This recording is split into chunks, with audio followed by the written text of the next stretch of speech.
Now recall that I made a video about the incident in Anambra State regarding the governor of Anambra State, Gov.Soludo, requiring or arresting pastors who he claimed are fake pastors. Okay, and a lot of people have actually approached me with the latest video where he gave bail conditions for these pastors to be granted bail, and I got questions as to the legal implications and the legality and otherwise of the actions of the governor of Anambra State.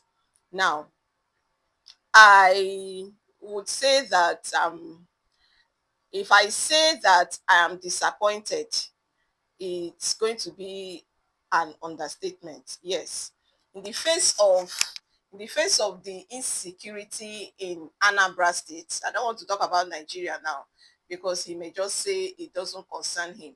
But in the face of the insecurity in Anambra State, what is more important is how to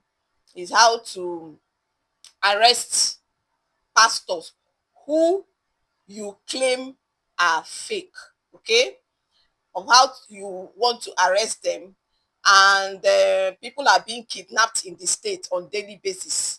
The kidnappers, the abductors have not been arrested. No step have been taken by your administration to um to make sure that they are indicted for their crime. People are dying every day from either poor medical facility, from one terrible situation or the other.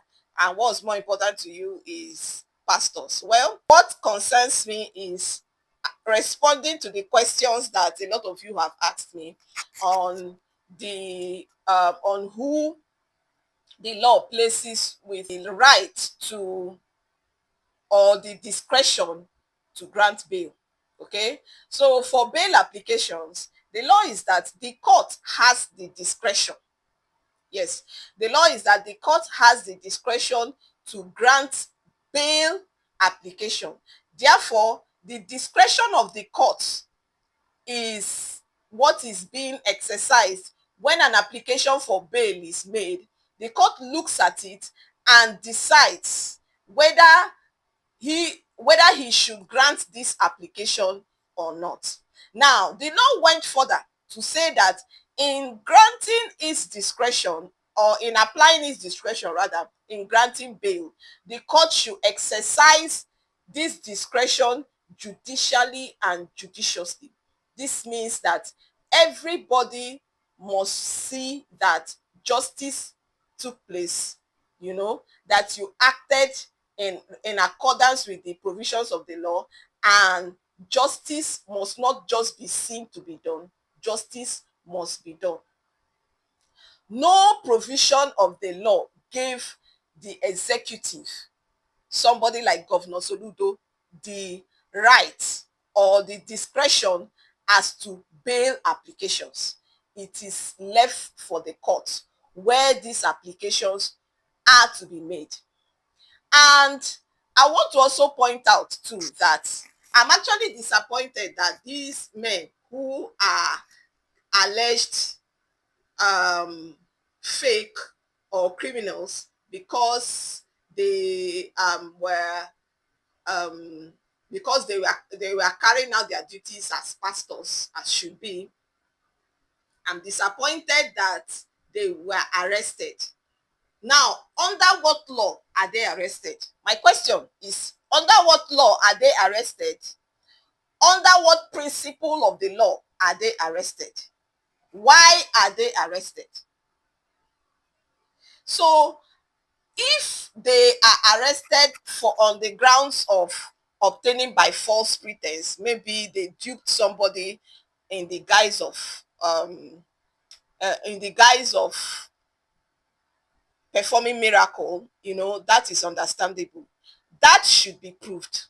Okay, that should be proved, because the requirement of the law for criminal proceedings or to indict somebody for crime is that the proof should be done, the proof it should be proven beyond reasonable doubt. So if you are saying that that pastor is a 419 person because he duped somebody, not that the miracle is fake. The fact that miracle is fake is not covered by any law in Nigeria, so it's not even a ground to arrest anybody. But if the ground for their arrest or their indictment is that they duped, that's they obtained by false pretense under section 419, the law is that that crime should be proven beyond reasonable doubt for that particular person to be found guilty. And with the look of things, I learned that none of these crimes were proven. These people were just caught and thrown into the prison, and then on the condition that they should be they are going to bring somebody that is sick, and it is only based on the fact that they are able to cure or pray for the person to be well that they would be granted bail. That is unconstitutional. That is unlawful. That is ultra varies the powers of the governor of Anambra State. And I'm calling on the governor of Anambra State. I'm using this medium to call on the governor of Anambra State. Please, sir, retrace your steps. Retrace your steps. Look at the story of Nebuchadnezzar in the Bible. Please, retrace your steps. I hope I've answered the question in this video.